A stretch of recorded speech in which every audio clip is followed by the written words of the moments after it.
ನಮಸ್ಕಾರ. ನಾನು doctor Dayananda Srinivasan, cancer surgeon.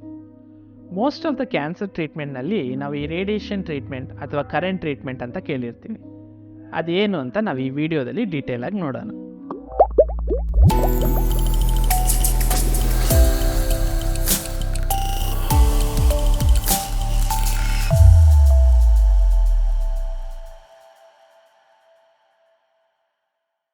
ಈ ರೇಡಿಯೇಷನ್ ಟ್ರೀಟ್ಮೆಂಟ್ ಅನ್ನೋದು ಕೆಲವು ವಾರಗಳಿಗೆ ಕಂಟಿನ್ಯೂಸ್ ಆಗಿ ಕೊಡುವಂತಹ ಒಂದು ಟ್ರೀಟ್ಮೆಂಟ್.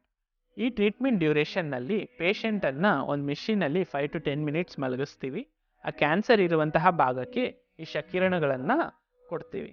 ಈ ಎಕ್ಸ್ರೇ ಅಂತಹ ರೇಸ್ ಅಲ್ಲಿ ಹೋದಾಗ ಅಲ್ಲಿ ಫ್ರೀ ರ್ಯಾಡಿಕಲ್ಸ್ ಪ್ರೊಡ್ಯೂಸ್ ಆಗೋದರ ಮುಖಾಂತರ ಆ ಕ್ಯಾನ್ಸರಲ್ಲಿರುವಂತಹ DNA ಅನ್ನು ಅದು ಡ್ಯಾಮೇಜ್ ಮಾಡುತ್ತೆ. ಈ ಥರ ಡ್ಯಾಮೇಜ್ ಆಗುವಂತಹ ಕ್ಯಾನ್ಸರ್ ಸೆಲ್ಸು ಅಲ್ಲಿ ಡಿಸ್ಟ್ರಾಯ್ ಆಗುತ್ತೆ. ಈ ಟ್ರೀಟ್ಮೆಂಟ್ ಕೊಡುವಾಗ ಪೇಷಂಟ್ಗೆ ಯಾವುದೇ ರೀತಿಯ ನೋವು ಇರುವುದಿಲ್ಲ.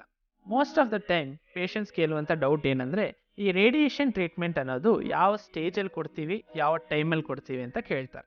ಮೋಸ್ಟ್ ಆಫ್ ದ ಕ್ಯಾನ್ಸರ್ಸ್ನಲ್ಲಿ ಈ ರೇಡಿಯೇಷನ್ ಟ್ರೀಟ್ಮೆಂಟ್ ಯಾವ ಟೈಮಲ್ಲಿ ಕೊಡೋದು ಅನ್ನೋದು ಫಿಕ್ಸಡ್ ಆಗಿರೋದಿಲ್ಲ. ಕೆಲವೊಂದು ಸಲ ಗಡ್ಡೆ ದೊಡ್ಡದಾಗಿದ್ದು ಲೋಕಲಿ ಅಡ್ವಾನ್ಸ್ಡ್ ಆಗಿದ್ದರೆ ಸರ್ಜರಿ ಈಸಿಯಾಗಿರೋದಿಲ್ಲ. ಸೊ ಅವಾಗ ಏನು ಮಾಡ್ತೀವಿ, ಈ ರೇಡಿಯೇಷನನ್ನು ಫಸ್ಟೇ ಕೊಟ್ಟು ಆ ಗಡ್ಡೆನ ಶ್ರಿಂಕ್ ಮಾಡ್ತೀವಿ.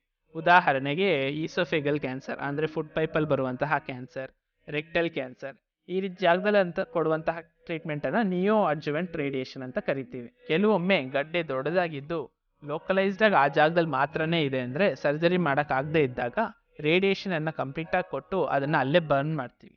ಉದಾಹರಣೆಗೆ ಸರ್ವೈಕಲ್ ಕ್ಯಾನ್ಸರ್, ಪ್ರೋಸ್ಟೇಟ್ ಕ್ಯಾನ್ಸರ್, ಈ ಥರ ಕ್ಯಾನ್ಸರ್ಸ್ಗೆ ಕೊಡುವಂತಹ ರೇಡಿಯೇಷನನ್ನು ನಾವು ಡೆಫಿನೆಟಿವ್ ರೇಡಿಯೇಷನ್ ಅಂತ ಕರಿತೀವಿ. ಸಮ್ಟೈಮ್ಸ್ ಕ್ಯಾನ್ಸರ್ ಡಿಟೆಕ್ಟ್ ಆಗುವಾಗಲೇ ಸ್ಟೇಜ್ 4ಅಲ್ಲಿದ್ದು ಬೋನ್ಸ್ಗೆಲ್ಲ ಸ್ಪ್ರೆಡ್ ಆಗಿದ್ದು ಬೋನ್ ಫ್ರ್ಯಾಕ್ಚರ್ ಆಗೋ ರಿಸ್ಕ್ ಇದೆ, ಅಥವಾ ತುಂಬ ಪೇಯ್ನ್ ಇದೆ, ಬ್ಲೀಡಿಂಗ್ ಆಗ್ತಾ ಇದೆ ಅಂದರೆ ಅಂಥ ಟೈಮಲ್ಲಿ ಆ ಸಿಮ್ಟಮ್ಸನ್ನು ಕಂಟ್ರೋಲ್ ಮಾಡೋಕ್ಕೆ ಕೊಡುವಂತಹ ರೇಡಿಯೇಷನನ್ನು ಪ್ಯಾಲಿಯೇಟಿವ್ ರೇಡಿಯೇಷನ್ ಅಂತ ಕರಿತೀವಿ. ಈ ರೀತಿ ರೇಡಿಯೇಷನಲ್ಲಿ ಡಿಫ್ರೆಂಟ್ ಟೈಪ್ಸ್ ಇರುತ್ತೆ.